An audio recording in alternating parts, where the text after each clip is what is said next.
nebesa, rijeke, mora i planine, Tvorca jednoga.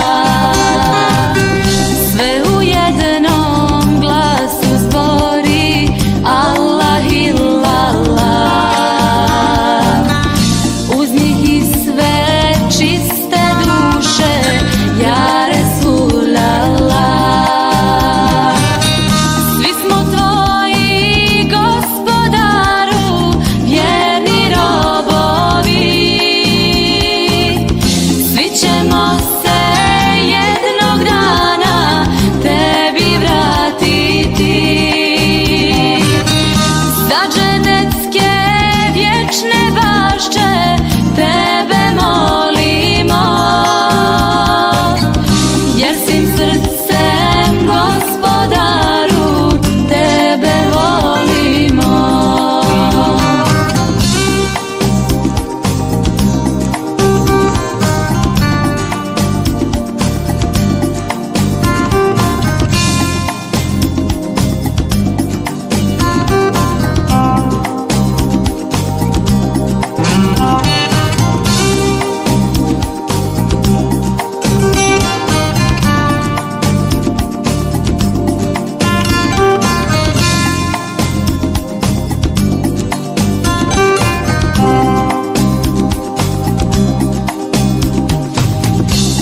Zikrullahom srca naša